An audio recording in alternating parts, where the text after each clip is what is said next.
Dear participants of the convention, thank you for attending this event.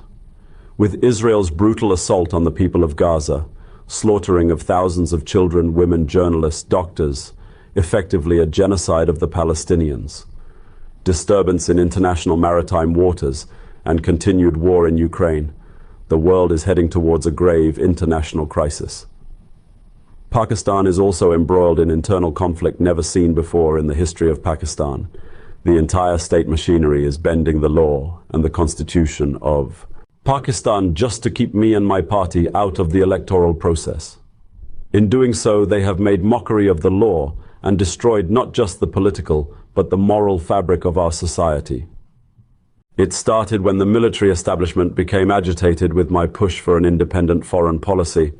I was categorical that we would be a friend to all, but would not be anyone's proxy for wars. I did not come to this view lightly. It was shaped by the huge losses Pakistan had incurred collaborating with America's war on terror, not least the 80,000 Pakistani lives lost. Ever since my removal, several crackdowns have been made on my party workers and leadership. The most brutal crackdown started after the false flag operation of May 9th, 2023. There are over 200 cases on me, and I have been incarcerated for over 180 days now. Women workers have also been jailed, most of whom are mothers and housewives. This scale and nature of the state's attack on women has never been seen in our country. Under the grand scheme hatched in London, I and my party are to be kept out of the electoral process. When all else backfired, now through a botched judicial process, our election symbol has also been taken away, leaving our candidates to run as independents under hundreds of different symbols. This continued political disturbance in our country has wrecked the economy and alienated our regional friends. During my time, we devised a foreign policy based on regional economic connectivity.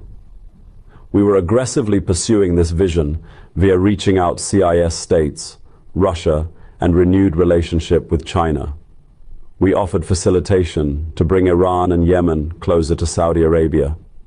In my UN General Assembly speech, I explained to the world the importance of Prophet Muhammad, peace be upon him, for Muslim Ummah, and helped introduce the UN General Assembly resolution that has established 15th March as an international day against Islamophobia.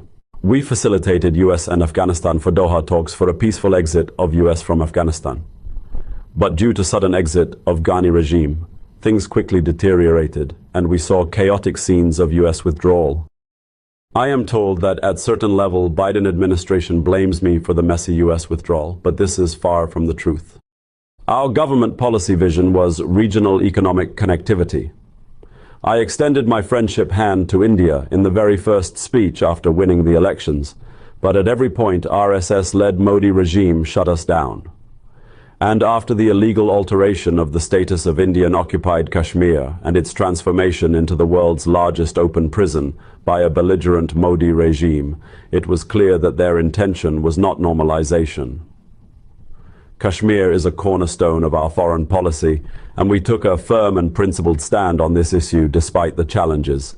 Despite pressures, Pakistan went ahead with withdrawal of ambassador to New Delhi, relaying a clear message that normalization of relations was contingent upon peaceful resolution of Kashmir dispute.